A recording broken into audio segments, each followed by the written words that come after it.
Indian cricket को आज तक एक भी महान कप्तान नहीं मिला है। इंडिया दुनिया के टॉप क्रिकेटिंग नेशंस में आता है। इंडिया में क्रिकेट एक स्पोर्ट नहीं, एक रिलीजन है। सबसे ज्यादा देखने वाली जनता क्रिकेट की इंडिया से आती है। एंड हो सकता है तुम्हें मेरी बात से थोड़ा अचंभा हुआ हो, क्योंकि इंडिया में तो माना जाता है कि MS धोनी, कपिल देव, सौरव गांगुली जैसे महान कप्तानों ने इंडिया को क्रिकेट में रिप्रेजेंट करा है। लेकिन सच तो ये भी है ना कि ये गिनती सिर्फ इन चुनिंदा नामों तक सीमित रह जाती है, क्योंकि फैक्ट्स को देखें तो इंडिया ने पिछले 11 सालों में एक भी इंटरनेशनल ट्रॉफी नहीं जीती है। आखिरी बार चैंपियंस ट्रॉफी 2013 में जीती थी, आखिरी बार वनडे वर्ल्ड कप 2011 में, T20 वर्ल्ड कप 2007 में, और टेस्ट चैंपियनशिप तो जब से शुरू हुई है इंडिया फाइनल में दोनों बार पहुंचा है और जीता एक बार भी नहीं है। लेकिन इंडिया के जिन कॉम्पिटिटर्स के साथ जैसे इंग्लैंड और ऑस्ट्रेलिया बोला जाता है कि इंडिया का डोमिनेंस रहा है, असलियत में तो इंडिया से अचीवमेंट्स में वो बहुत आगे है। इंग्लैंड 2019 का वर्ल्ड कप जीती, 2022 में T20 वर्ल्ड कप जीती, बेसबॉल से टेस्ट में रीइन्वेंशन लाए,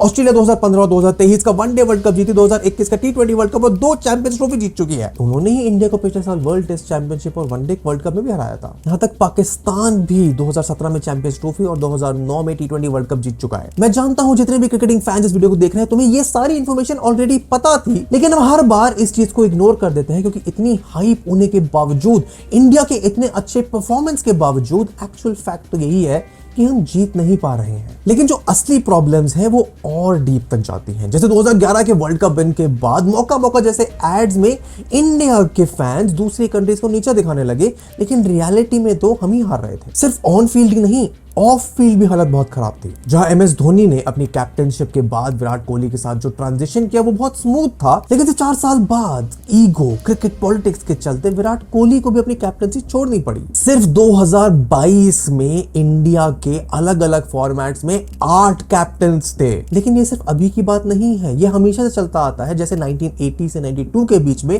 इंडिया को 9 लोगों ने कैप्टन किया है। इनफैक्ट कपिल देव, जिनकी कैप्टनशिप में इंडिया 1983 का वर्ल्ड कप जीता था, सिर्फ 1 साल बाद उनसे वो पोजीशन लेके सुनील गावस्कर को दे दी गई। एंड ये कैप्टनसी के इधर उधर होना अकेला कारण नहीं है, ऐसे बहुत सारे और एस्पेक्ट्स हैं जो इस वीडियो में बात करेंगे, तो हम अच्छे से डिटेल में समझाएंगे, जिनकी वजह से इंडियन क्रिकेट में एक सेंस ऑफ अनस्टेबिलिटी हमेशा देखने को मिलता है। यही इंस्टेबिलिटी जिसकी वजह से 83 से वर्ल्ड कप के बाद 2011 के वर्ल्ड कप तक इंडियन टीम इंटरनेशनली परफॉर्म नहीं कर रही थी, और ये ही आज भी देखा जा रहा है। इसी के साथ सच ये भी है कि दुनिया में वर्ल्ड क्रिकेट में इंडिया से ज्यादा इन्फ्लुएंस किसी और का नहीं है। जैसे IPL के दौरान पूरी दुनिया में हो रहे इंटरनेशनल मैचेस रोक दिए जाते हैं, दुनिया भर से बड़े बड़े प्लेयर्स आते हैं IPL में खेलने के लिए, इंडियन फैंस को एंटरटेन करने के लिए। लेकिन IPL से पहले भी एक बार इंडिया ने क्रिकेट को चुराया था और देशों से। एंड यही डोमिनेंस और पावर जो इंडिया ने आज एस्टैब्लिश कर ली है, उसी को बचाने के लिए कैसे इंडिया ने अपनी इंटरनेशनल परफॉर्मेंस को सैक्रिफाइस कर दिया, एंड कैसे BCCI, जिसके पास अपने प्लेयर्स को देने के लिए अलाउंस नहीं था, वो इतना अमीर बना। IPL जो T20 वर्ल्ड कप में इंडिया की जीत को पॉपुलराइज करने के लिए एक नया टूर्नामेंट था, वो कैसे सिर्फ एक मनी मशीन बन के रह गया। एंड मोस्ट इंपॉर्टेंटली, जिस तरह से इंडिया ने वो पावर ऑफ क्रिकेट दूसरे देशों से छीना था,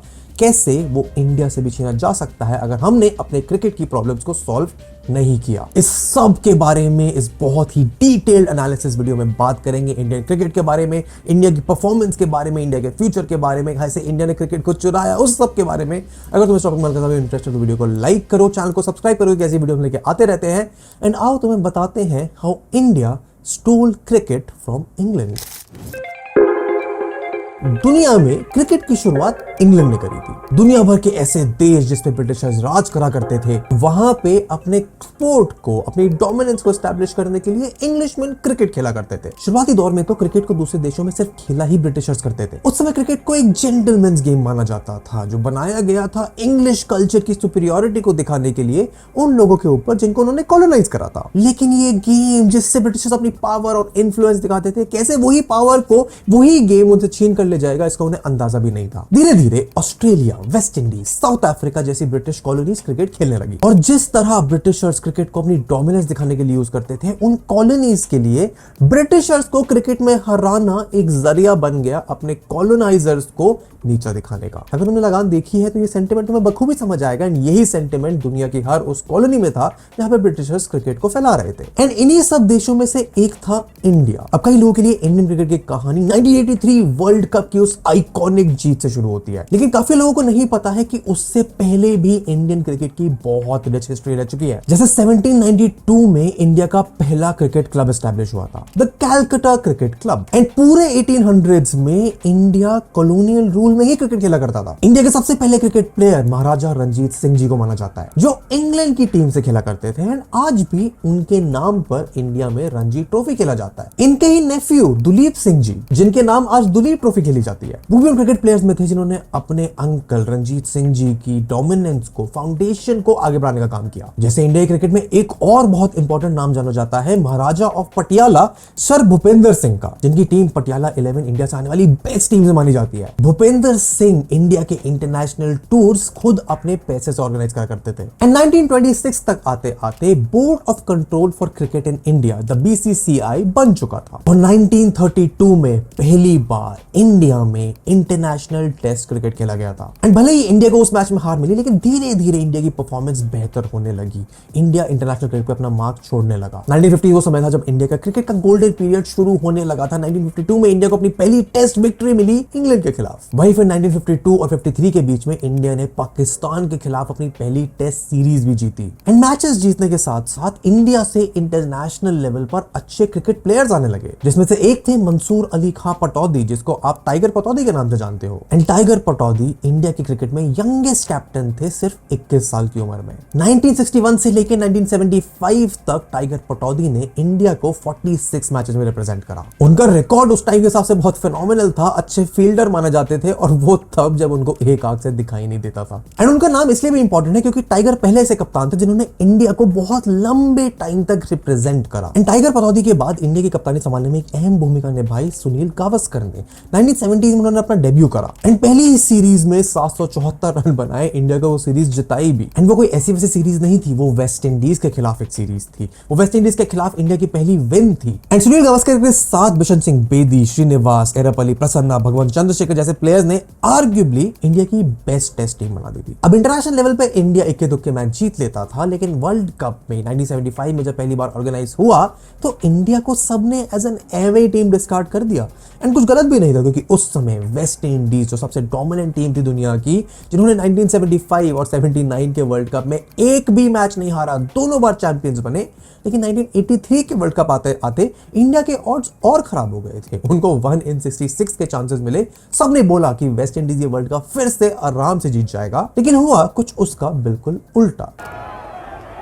And that's out. Yes, it's all over this time. क्योंकि सारे ऑड्स को बीट करते हुए कपिल देव की इंडिया टीम ने 1983 का वर्ल्ड कप जीता। 1983 तक क्रिकेट जो इंडिया के लिए बस एक स्पोर्ट्स था, उस जीत के बाद एक रिलीजन बन गया। एंड वो क्रिकेटर्स इंडियंस के लिए भगवान। ऐसा इसलिए बिकॉज इस बड़ी जीत के बाद इंडियंस को, इंडियन क्रिकेटर्स को लगा कि उन्हें इंटरनेशनली रिस्पेक्ट मिलने लगेगी, लेकिन हुआ उसका बिल्कुल उल्टा। जहां ऑन पिच तो इंडिया ने अपनी सबसे बड़ी जीत हासिल कर ली थी, लेकिन ऑफ पिच उनको बहुत बड़ी मूंगी खानी पड़ी। एनकेपी साल्वे, उस समय के इंडिया के बीसीसीआई प्रेसिडेंट, ने जब फाइनल के लिए 2 एक्स्ट्रा टिकट इंग्लैंड से मांगे तो उन्हें साफ मना कर दिया गया। इसके बावजूद कि मैच बॉक्स आधा खाली पड़ा था, क्योंकि वो ऑफिशियल जो इंग्लैंड के थे मैच देखना ही नहीं चाहते थे, क्योंकि इंग्लैंड फाइनल में नहीं था, उनको मना कर दिया गया। एंड उस समय बीसीसीआई बहुत कमजोर हुआ करता था। बीसीसीआई के पास अपने प्लेयर्स को देने के लिए ढंग के पैसे तक नहीं थे। वर्ल्ड कप जीतने वाली टीम को कैश रिवॉर्ड देने के लिए उनके पास पैसे नहीं थे। उन्होंने लता मंगेशकर जी से रिक्वेस्ट करके एक प्रो बोनो कॉन्सर्ट कराया ताकि उनको रिवॉर्ड देने के लिए पैसे रेज हो सके। लेकिन उस एक इंसिडेंट से साल्वे जी मान चुके थे कि इंग्लैंड से उनकी अमानत,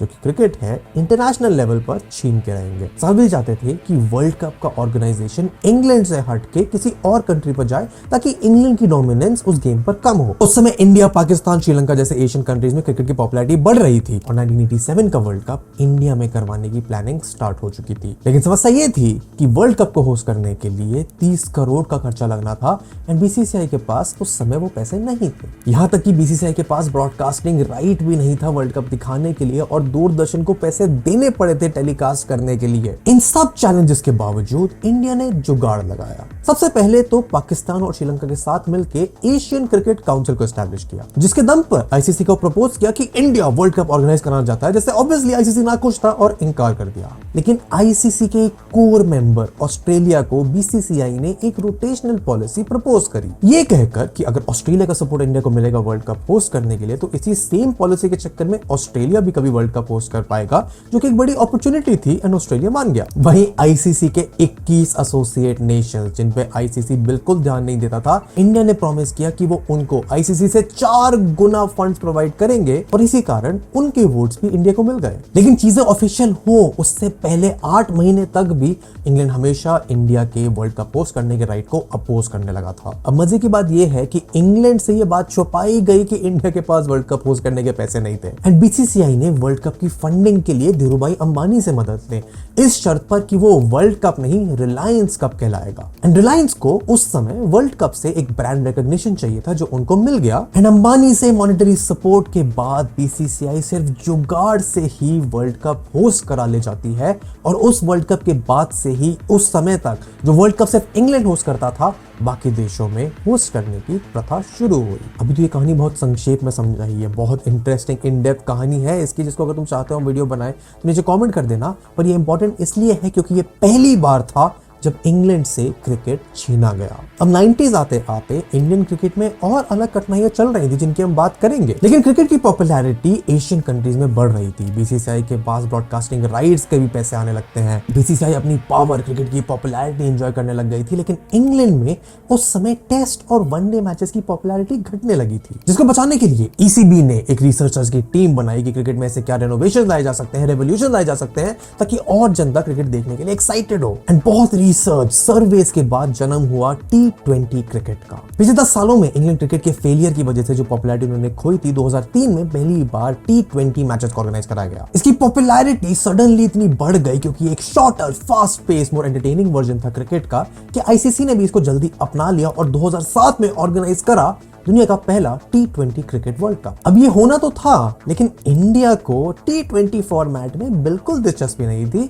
और इंडिया ने पार्टिसिपेट करने तक से मना कर दिया था। मगर आईसीसी ये जानती थी कि जितनी पॉपुलैरिटी क्रिकेट की इंडिया में है उतनी शायद ही कहीं और होगी। तो जहां 20 साल पहले बीसीसीआई ने आईसीसी के साथ थोड़ी चालाकी करी थी, आईसीसीआई ने थोड़ा और स्मार्टली खेला और इंडिया को ऑफर करी 2011 वर्ल्ड कप होस्ट करने की बिड, लेकिन इस शर्त पर कि इंडिया को आईसीसी के सारे टूर्नामेंट सपोर्ट करने होंगे और 2007 वर्ल्ड कप में पार्टिसिपेट भी करना होगा। लेकिन शायद उनको भी नहीं पता था कि यही उनके लिए सबसे बड़ी गलती साबित होगी। इंडिया ने उस टूर्नामेंट में रिलक्टेंटली पार्ट किया। इंडिया के बड़े क्रिकेटर जैसे सौरव गांगुली, राहुल द्रविड़, सचिन तेंदुलकर ने उसमें पार्टिसिपेट करने से मना कर दिया एंड इंडिया ने उस टूर्नामेंट में एक यंग टीम भेजी, led by a young captain. उस यंग इनएक्सपीरियंस टीम ने वो टूर्नामेंट खेला, बहुत ही लाजवाब परफॉर्मेंसेस दिए, मेमोरेबल मोमेंट्स दिए और वो वर्ल्ड कप जीत लिया। इंडिया की जीत के बाद देश में मानो टी20 फॉर्मेट की पॉपुलैरिटी एक्सप्लोड हो गई, जिसको देखते हुए ललित मोदी जो कि एक बिजनेसमैन थे, उन्हें एक गैप दिखाई दिया फ्रेंचाइजी क्रिकेट का, जिसको उन्होंने भरा इंडियन प्रीमियर लीग के साथ।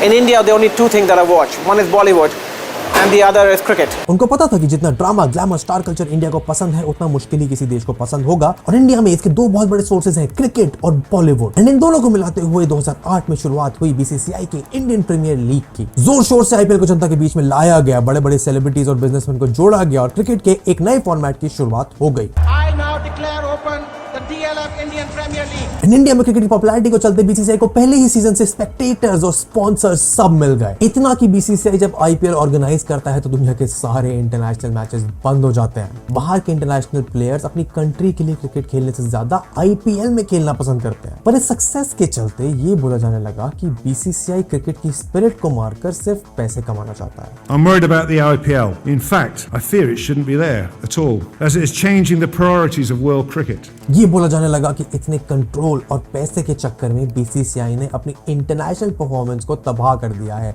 इतने नए कप्तान आए हैं टीम में ईगो क्लैशेस हैं, स्ट्रगल्स हैं, सिलेक्शन में पॉलिटिक्स है, प्लेयर्स और मैनेजमेंट में क्लैशेस हैं। एंड साल में 2 महीने तो आईपीएल देख के लोग खुश होते हैं, लेकिन बदले में इंटरनेशनल लेवल पे इंडियन फैंस को, इंडियन क्रिकेट को सिर्फ निराशा मिलती है। इंडियन क्रिकेट की टीम की स्ट्रगल्स की शुरुआत होती है 1980s में, वही समय जब इंडिया अपनी सबसे बड़ी जीत दर्ज करता है। क्योंकि वर्ल्ड कप जीतने के बाद हमारी पोजीशन और बीसीसीआई की पावर थोड़ी बढ़ने तो लगती है, लेकिन इंडियन क्रिकेट को फिर भी क्रिकेटिंग में वीक ही माना जाता है। इसका अंदाजा तुम इसी बात से लगा सकते हो कि इंडिया की कैप्टनसी में कभी आपको स्टेबिलिटी देखने को नहीं मिली है। जैसे इंग्लैंड ऑस्ट्रेलिया के कैप्टन के एराज होते हैं, Mark Vaughan, Andrew Strauss, Alastair Cook, या फिर ऑस्ट्रेलियन कैप्टन जैसे Steve Waugh, Ricky Ponting, Mark Taylor, यहां तक कि साउथ अफ्रीका के ग्रीम स्मिथ। एंड इन सारे कैप्टन्स के टेन्योर्स के दौरान इनकी टीम्स को बहुत सक्सेस मिली, लेकिन इंडिया में शायद ही कभी ऐसा हो पाया है कि कोई कैप्टन अपनी टीम को निखार के लंबे समय तक आगे लेके आ पाया हो। जैसे 1983 में कपिल देव ने इंडिया को वर्ल्ड कप जिताने के सिर्फ एक साल में ही उनसे कैप्टनसी लेकर सुनील गावस्कर को दे दी गई थी। इससे पहले सुनील गावस्कर को 1979 में इंडियन टीम का कैप्टन बनाया गया था, जो कि वर्ल्ड कप से एक साल पहले उनसे लेकर कपिल देव को दे दी गई थी। वर्ल्ड कप के एक साल बाद सुनील गावस्कर कैप्टन बनाया, पर फिर 6 महीने बाद चेंज कर दिया। अब इस बात में कोई दोराहे नहीं है कि दोनों इंडिया के लिए अच्छे कैप्टन रहे हैं, अच्छे रिजल्ट्स दिए हैं, लेकिन ये कंट्रोवर्सीज, ईगो के क्लैशेस, मीडिया में ट्रायल्स और मिसकम्युनिकेशन के चलते ये दोनों कैप्टन शायद अपनी बेस्ट कैपेबिलिटीज में परफॉर्म ही नहीं कर पाए। इन दोनों के बीच में कंट्रोवर्सी इतनी उबल गई थी कि 1984 में पता चला कि कपिल देव, जो कि इंडिया वर्सेस इंग्लैंड के टेस्ट मैच में एक बहुत ही इंपॉर्टेंट ऑलराउंडर का रोल प्ले करने वाले थे, उनको ड्रॉप कर दिया। और ज्यादातर लोग इस डिसीजन के पीछे सुनील गावस्कर को बता रहे थे। ऐसा माना जाता था कि सुनील गावस्कर कपिल के केयरलेस एटीट्यूड से खुश नहीं थे। वहीं दूसरी तरफ कपिल देव ये मानते थे कि जब कपिल कैप्टन बने तो सुनील जानबूझकर बुरा खेलते थे। सुनील गावस्कर, गुंडप्पा विश्वनाथ, कपिल देव, सैयद किरमानी, मोहिंदर अमरनाथ, रवि शास्त्री, दिलीप वेंगसरकर, कृष्णमाचारी श्रीकांत, मोहम्मद अजहरुद्दीन, ये सब मिलाकर 1980 से लेकर 1992 के बीच में इंडिया के 9 कैप्टन बदले गए थे। It was finally after 1992 that India could stick with one captain, जो थे मोहम्मद अजहरुद्दीन। एंड उन्होंने बहुत लंबे टाइम तक इंडिया को कैप्टन किया भी, लेकिन जब सब चीजें सही चल रही थी तो अजहरुद्दीन ने कुछ ऐसा किया कि उन्हें इंडिया के सबसे बुरे कैप्टन से माना जाने लगा। इवन दो अजहर की कैप्टनसी के अंडर इंडिया ने काफी मैचेस जीते, लेकिन ज्यादातर उनमें से होम मैचेस थे। 1992, 1996 और 1999 के वर्ल्ड कप में अजहरुद्दीन ने इंडिया को लीड भी करा, लेकिन इन सभी में इंडिया ने बहुत खराब परफॉर्म करा। 96 में सेमीफाइनल्स में बाहर हो जाने के बाद अजहर के अंदर इंडिया ने इंग्लिश टूर खेला, जहां दोबारा से इंडिया का बहुत खराब प्रदर्शन रहा। इसके चलते अजहरुद्दीन को पहली बार सैक करके सचिन तेंदुलकर को इंडिया कैप्टन बनाया गया। लेकिन सचिन तेंदुलकर के लिए, जो उस समय तक इंडियन क्रिकेट के सुपरस्टार बन चुके थे, मुश्किलें और बढ़ गई। इंडियन क्रिकेट उस समय एक टफ टाइम से गुजर रहा था एंड सचिन के डिसीजन सीनियर्स द्वारा इग्नोर कर दिए जाते थे। उनके सजेशंस पर इंडियन टीम के सेलेक्टर्स ध्यान नहीं देते थे और यह भी सुना जाता था कि अजहर सचिन की बात नहीं मानते थे, जिसके चलते सचिन तेंदुलकर की बतौर कैप्टन बहुत खराब परफॉर्मेंस रही और उन्हें बिना बताए कैप्टनसी से हटा दिया गया। कैप्टनसी दोबारा मोहम्मद अजहरुद्दीन पर आई तो, लेकिन इस बार अजहर को मैच फिक्सिंग में पकड़ा गया। इस एक स्कैंडल के चलते इंडियन क्रिकेट की इमेज वर्ल्ड क्रिकेट में बहुत खराब हो चुकी थी। और जब सब सोचकर बैठ चुके थे कि इंडियन क्रिकेट इससे नीचे नहीं जा सकता, तब सौरव गांगुली को इंडिया का कैप्टन बनाया गया। सौरव गांगुली ने फैंस को और टीम को भरोसा दिलाया कि वो इंडिया की इमेज को वापस क्लीन कर देंगे और टीम ने उन्हें सपोर्ट भी करा। एंड इंडियन क्रिकेट हिस्ट्री के ये 70 सालों में सौरव गांगुली पहले ऐसे कप्तान बने जिन्होंने इंडिया को भरोसा दिलाया कि वो इंडिया के बाहर जाकर भी अच्छा खेल सकते हैं। एंड कई मायनों में सौरव गांगुली को लोग इंडिया का बेस्ट कप्तान मानते हैं, एंड राइटफुली सो, क्योंकि Sourav Ganguly knew how to get under the skin of the opposition and use it to his advantage. Ganguly के अंदर यंग टैलेंट जैसे वीरेंद्र सहवाग, राहुल द्रविड़, सचिन तेंदुलकर, वीवीएस लक्ष्मण, युवराज सिंह, जहीर खान को खेलने का मौका मिला। गांगुली के अंडर ही टीम ने अग्रेसिवली खेलना सीखा, एज ए टीम परफॉर्म करना सीखा। His team, because at that time he started believing, yes, we can do it, and that's what it's required. 2002 में गांगुली की कैप्टनसी के अंडर इंडिया ने आईसीसी चैंपियनशिप ट्रॉफी जीती, लेकिन पहले से बेटर परफॉर्म करने के बावजूद भी इंडिया को विन्स नहीं मिल रहे थे, क्योंकि इंडियन क्रिकेटर्स क्रिटिकल सिचुएशन में अंडर प्रेशर आ जाते थे। गांगुली का एज एन कैप्टन एक अच्छा रन चल रहा था। 2003 के वर्ल्ड कप फाइनल में इंडिया पहुंचा, 2002 में नेट में सीरीज जीती, लेकिन तब इंडिया के कोच बने ग्रेग चैपल। सौरव गांगुली ने तो ग्रेग चैपल की अपॉइंटमेंट को बहुत सपोर्ट करा था, लेकिन 2005 में ग्रेग चैपल का बीसीसीआई को करा हुआ एक करारा मेल लीक हो गया, जिसमें वो क्रिटिकल थे गांगुली की लीडरशिप पे और उनकी टीम को साथ लेके आगे चलने की कैपेबिलिटीज पे। जिसके बाद कोच और कैप्टन में ऐसा एक फॉल आउट होता है जो पहले कभी नहीं देखा गया था। ये टॉपिक खुद इतना बड़ा है कि इसके ऊपर एक अलग वीडियो बनाया जा सकता है, लेकिन इसका आफ्टर मैच इतना था कि सौरव गांगुली जिनके अंडर टीम अच्छा कर रही थी उनसे कैप्टनशिप ले ली जाती है और राहुल द्रविड़ जो उस समय वाइस कैप्टन थे उन्हें सौंप दी जाती है। अब राहुल द्रविड़ का कैप्टनशिप टेन्योर भले ही महज 2 साल का रहा हो, लेकिन उसमें एक बड़ा चेंज देखने को मिला। जो चलन था कि सबसे सीनियर प्लेयर कैप्टन बनेगा टीम का, वो चेंज करके राहुल द्रविड़ ने अपने आगे आने वाले यंगस्टर्स को कैप्टनसी देने का सही समझा। इवन दो 2007 में वर्ल्ड कप का बहुत खराब परफॉर्मेंस के बाद राहुल द्रविड़ कैप्टनसी छोड़ देना चाहते थे, लेकिन उन्होंने ऐसा किया तब नहीं जब टीम एक बहुत लो पॉइंट पर थी, पर इंग्लैंड में एक अवे टेस्ट सीरीज की एक बहुत हिस्टोरिक जीत दिलाने के बाद ऐसा किया। You're going to have some good times, you're going to have some bad times. Sure, the World Cup was a very difficult time and it was probably one of the toughest times in my career and it was a very disappointing loss. 2007 T20 world cup की captaincy की जब बात हो रही थी तो धोनी, युवराज and Sehwag का नाम आगे आया, जिसमें सचिन की रिकमेंडेशन के बाद धोनी को एज अ कैप्टन चूज किया गया। एंड MS धोनी के इंडियन कैप्टनसी के टेन्योर में इंडियन टीम में वो कामनेस आई जो वो सालों से लैक कर रहे थे। सडनली इंडिया दुनिया के बड़े बड़े स्टेजेस पर अब नर्वसली नहीं खेलती थी। 2007 की वर्ल्ड कप जीतने के बाद suddenly India was a different team. 2008 में जब कॉमनवेल्थ सीरीज जीती तो इंडिया ने सेलिब्रेट नहीं किया, क्योंकि वो ये दर्शाना चाहते थे कि वो आराम से ऐसे टूर्नामेंट जीतने के लिए अब आदी हो चुके हैं। इंडिया वो suddenly a better all round team. Team पर फील्डर्स फिटर थे, टीम के fast bowler actually fast bowling कर रहे थे, बैट्समैन अच्छा परफॉर्म कर रहे थे, टीम में एक लेवल ऑफ यूनिटी थी। एंड धोनी की कैप्टनसी के अंडर इंडिया ने 3 ICC ट्रॉफीज जीती और धोनी का टेन्योर इंडिया के इतिहास में आने वाले किसी भी कैप्टन से लंबा, सक्सेसफुल एंड मोर स्टेबल माना जाता है। अब ये टेन्योर और लंबा हो सकता था, लेकिन समय रहते MS धोनी ने विराट कोहली को कैप्टनसी सौंप दी और उन्हें मेंटोर करने लगे। एंड MS धोनी से विराट कोहली का कैप्टनसी ट्रांजिशन सबसे स्मूथ, एफिशिएंट, वेल प्लान माना जाता है इंडिया की 40 साल की इंटरनेशनल क्रिकेटिंग हिस्ट्री के दौरान। एंड विराट कोहली के अंडर भी इंडिया अच्छा परफॉर्म कर रही थी। टेस्ट में वापस इंडिया एक डोमिनेंट साइड बन गया था, बोथ इंडिया में और अब्रॉड, लेकिन फिर भी इंडिया कोई इंटरनेशनल ट्रॉफी नहीं जीत पा रही थी। इतना अच्छा परफॉर्मेंस देने के बावजूद एंड मोमेंट पर इंडिया की टीम को, इंडिया के फैंस को सिर्फ हताशा मिलती थी। एंड 2017 में कैप्टन बनने के सिर्फ 4 साल बाद विराट कोहली से वो रिस्पॉन्सिबिलिटी ले ली जाती है। एंड कुछ और इश्यूज सामने आते हैं, जहां एक तरफ सौरव गांगुली कह रहे हैं कि विराट कोहली खुद एडमेंट थे कैप्टनसी छोड़ने के लिए, वहीं विराट का स्टेटमेंट था कि ODI कैप्टनसी उनसे लेने से सिर्फ 1 घंटे पहले उनको ये बताया गया। I was contacted 1.5 hours before the selection meeting. Before ending the call, I was told that the 5 selectors have decided that I will not be the ODI captain. Speculations उठे, किसी ने कोहली को बैक किया, किसी ने BCCI को, लेकिन जो कहानी पिछले 10 सालों में इंडियन क्रिकेट में नहीं देखी थी, अनफॉर्चुनेटली हम वापस वहीं आके खड़े हो गए। अब ये इतने लंबे हिस्ट्री लेसन्स के बाद हो सकता है तुम्हारे दिमाग में भी यही हो कि ऐसा सब इंडियन क्रिकेट के साथ ही क्यों होता है, क्योंकि बाकी देशों में कैप्टन का काम टीम को साथ लेके चलना होता है, लेकिन इंडियन क्रिकेट में कैप्टन के साथ हमेशा और रिस्पॉन्सिबिलिटीज, कंट्रोवर्सीज एंड प्रॉब्लम सामने दिखती हैं। क्या रीजंस रहते हैं इंडियन कैप्टन्स, कोचेस, मैनेजमेंट के बीच में होने वाली लड़ाइयों के, एंड कैसे अगर ऐसा ही चलता रहा तो इंडिया जो डोमिनेंस IPL के दम पर बना चुका है, वो इंटरनेशनल परफॉर्मेंस की लैक की वजह से कहीं उनसे छीन तो नहीं लिया जाएगा। इंडिया के कैप्टन्स और टीम्स ने इतिहास में क्यों अंडर परफॉर्म करा है, उसको एनालिसिस करने के बाद 3 मेन रीजन सामने आए हैं। पहला है कि इंडिया में IPL पॉपुलर होने के बाद क्रिकेट पैशन के लिए कम और पैसों के लिए ज्यादा खेले जाने लगा है। अब कई लोगों का मानना है कि IPL ने इंडियन क्रिकेट को फाइनेंशियली तो रेवोल्यूशनाइज कर दिया, लेकिन इंडियन क्रिकेट का सोल कहीं गायब कर दिया। और इसका बहुत बड़ा कारण है इंडिया में क्रिकेट का ग्लैमराइजेशन। जैसे 2008 में IPL आया और ऑक्शन हुआ तो प्लेयर्स बहुत ज्यादा पैसों में खरीदे जाने लगे, जिसकी वजह से प्लेयर्स को इजी मनी का मौका मिल गया, अच्छी रेलेवेंस मिल गई, एंड वो जो हैसल्स एंड एफर्ट होते थे बाकी फॉर्मेट में सेलेक्ट होने वाले, उनसे प्लेयर्स का ध्यान हटने लगा। जैसे काफी ऐसे यंग प्लेयर्स हैं जो अब सिर्फ IPL या T20 फॉर्मेट में खेलने के लिए ट्रेन करते हैं, जिसकी वजह से इंटरनेशनल प्लेयर्स के लिए जो T20 के अलावा वनडे और टेस्ट भी खेलते हैं, अच्छे प्लेयर्स का टीम में आने का मौका नहीं बनता था। इसी पैसों के दम पर, IPL की पॉपुलैरिटी के दम पर BCCI इंडियन प्लेयर्स को किसी और देश की लीग में खेलने को अलाउ नहीं करता है। और ऐसा BCCI इसलिए करता है क्योंकि जो भारी मात्रा में इंडियन प्लेयर्स को दुनिया भर के फैंस देखते हैं, वो अगर बाहर जाके देखेंगे तो IPL की पॉपुलैरिटी जो BCCI के दबदबे का सबसे बड़ा कारण है,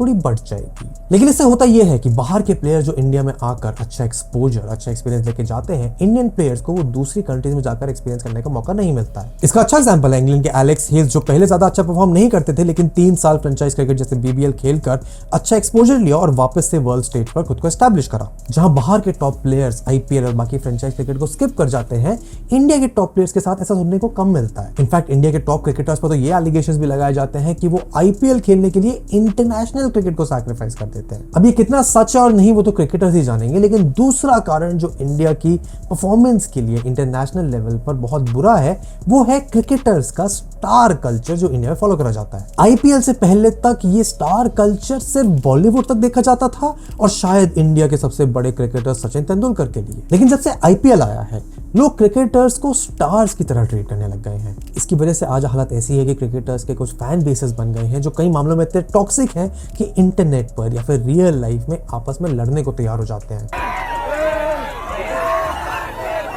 पहले जहां टीम के लिए फैंस का सपोर्ट बटा नहीं होता था, आईपीएल ने वो काम भी कर दिया। एंड इस मामले में सबसे बड़ा example and prominent statement Gautam गंभीर ने दिया था जब उन्होंने ये कहा कि इंडियंस टीम ऑब्सेसिव नहीं बल्कि इंडिविजुअल ऑब्सेसिव हैं, और बताया भी कि ये कैसे नुकसान देता है इंडिया के क्रिकेटिंग कल्चर को। टीम ऑब्सेस्ड देश नहीं है, इंडिविजुअल ऑब्सेस्ड देश है। बाकी देशों के मुकाबले इंडिया में क्रिकेट कल्चर, फैन कल्चर कितना बड़ा है इसका अंदाजा तुम इस बात से लगा सकते हो कि जब 2023 का वर्ल्ड कप जीतने के बाद कैप्टन पैट कमिंस को अपने देश लौटने पर कोई ग्रैंड वेलकम नहीं मिला, वहीं इंडिया में अंडर 19 जीतने के बाद भी सड़कों पर भीड़ इकट्ठा हो जाती है। अब मैं ये नहीं कह रहा हूं कि अपने फेवरेट क्रिकेटर को, अपनी टीम को सपोर्ट करना कोई गलत बात है, लेकिन इंडियन फैंस जिस तरह से ऑब्सेस होकर सपोर्ट करते हैं वो कई मामलों में बहुत टॉक्सिक हो जाता है। बांग्लादेश टीम का famous cricket fan tiger Shoaib, उसको इंडियन फैंस ने हरास करा था। आईपीएल के इसी सीजन में आए दिन स्टेडियम से लड़ाई के वीडियो सामने आते हैं एंड इसका नुकसान सिर्फ बाहर ही नहीं खुद की टीम को झेलना पड़ता है। गेम को लेकर ऑब्सेसिवनेस इतना ज्यादा है कि होम टीम अपने होम गेम्स में ज्यादा प्रेशराइज फील करती है, जिसकी वजह से अगर टीम थोड़ा भी गलत खेलने लग जाती है तो लोग अपने ही प्लेयर्स को गालियां देने लगते हैं। इस फैन कल्चर के चक्कर में लोग क्रिकेट की स्पिरिट भूलते जा रहे हैं एंड इसका अंदाजा तुम्हें तब और अच्छे से लगेगा जब तुम इंडिया के अंदर स्टेडियम में मैच देखने का एक्सपीरियंस कंपेयर करोगे किसी भी और देश में मैच देखने से। इंडिया में मैच देखना इज नॉट अबाउट कि मैच इंटरेस्टिंग हो रहा है, आप अपनी टीम को सपोर्ट कर रहे हो, दूसरी टीम के लोग दूसरी टीम को सपोर्ट कर रहे हैं, एंड ये तब है जब इंडिया में क्रिकेट फैंस को रिस्पेक्ट ही नहीं करा जाता है। अगर तुम्हें इंडिया में कभी स्टेडियम में मैच देखने का मौका मिला है तो तुम इस बात से बिल्कुल सहमत हो गई कैसे फैंस को ट्रीट करा जाता है। एंड ये मैच देखने का एक्सपीरियंस बिल्कुल ही अलग है इंडिया में वर्सेस किसी और कंट्री में। एंड इसी टॉक्सिक फैन कल्चर के चक्कर में टीम डायनामिक्स भी बिगड़ जाते हैं, जहां पहले कोई भी डिफरेंसेस, कंट्रोवर्सीज, लिफ्ट, लड़ाइयां टीम और मैनेजमेंट के बीच में रहती थी, बहुत मुश्किल से बाहर आती थी। लेकिन अब प्लेयर्स और मैनेजमेंट की ईगोस खुद इतनी बढ़ गई है कि अगर कोई रिफ्ट होता भी है तो सोशल मीडिया और फैन कल्चर का सपोर्ट लिया जाता है अपने आप को सही एस्टैब्लिश करने में, जैसा विराट कोहली और सौरव गांगुली के केस में देखने को मिला। एंड इसका सिर्फ ये एक एग्जांपल नहीं है, विराट कोहली अनिल कुंबले की लड़ाई, सौरव गांगुली ग्रेग चैपल की लड़ाई, एंड इस सब के कारण, इस सब आउटसाइड नॉइज के कारण टीम में रिफ्ट आता है, टीम की परफॉर्मेंस खराब होती है क्योंकि प्लेयर्स अंडर कॉन्फिडेंट हो जाते हैं। एंड ये कल्चर का ही डिफरेंट है जिसकी वजह से टीम्स लाइक ऑस्ट्रेलिया एक टीम की तरह खेलती हैं। वहां पे आपको ये प्लेयर्स के बीच में ईगो क्लैशेस सामने नहीं आते। उनकी अलग प्रॉब्लम्स हैं, मैं ये मानता हूं, लेकिन वो प्रॉब्लम्स अपने इंडिविजुअल क्रिकेटर्स की इंडिविजुअल प्रॉब्लम्स हैं जिसकी वजह से टीम को अफेक्ट ना हो इसलिए उन क्रिकेटर्स को साइडलाइन कर दिया जाता है। एंड प्लेयर्स की ईगो किस कदर तक बढ़ जाती है उसके सबसे अच्छा एग्जाम्पल है शेन वॉर्न की किताब नो स्पिन में। जब 2008 की इनॉग्रल आईपीएल सीजन में वो आरआर के कैप्टन थे और मोहम्मद कैफ टीम के प्रोमिनेंट प्लेयर, और अपने होटल के चेक इन के दौरान मोहम्मद कैफ बहुत रुतबे के साथ आके बोलते हैं कि क्योंकि वो इंडियन टीम के सीनियर प्लेयर हैं उन्हें होटल में बड़ा कमरा चाहिए, जबकि शेन वॉर्न जो कि टीम में कैप्टन थे उनके ऑस्ट्रेलियन मेंटालिटी के हिसाब से पूरी टीम के साथ सेम ट्रीटमेंट होना चाहिए। एंड लास्टली इंडिया की खराब परफॉर्मेंसेस के लिए टीम मैनेजमेंट भी जिम्मेदार है। जैसे जब सचिन तेंदुलकर को कैप्टनसी से हटाया गया था तो उन्हें बताया तक नहीं गया था। क्रिकेट एक्सपर्ट्स एंड फैंस का मानना है कि काफी बार सेलेक्टिंग कमेटी उन प्लेयर्स को बार बार मौका देती है जो परफॉर्म नहीं कर रहे होते हैं एंड डिजर्विंग प्लेयर्स बेंच पर बैठे रह जाते हैं। हिस्टोरिकली इंडिया का क्रिकेट मैनेजमेंट इतना हॉलो होता हुआ दिखता है। कैप्टन, कोच और मैनेजमेंट के बीच में एक clear line of communication, establish protocols होते ही नहीं है, जिसकी वजह से ना कैप्टन के पास पावर होती है टीम को संभालने की या फिर कोई इंपॉर्टेंट डिसीजन लेने की। एंड यही वो बहुत सारे कारण है कि इतने सालों में गिनती के 2 या 3 ऐसे कैप्टन रहे हैं जिनके नाम हमने शुरुआत में लिए, जिसके अंडर एक स्टेबल कैप्टनसी, एक स्टेबल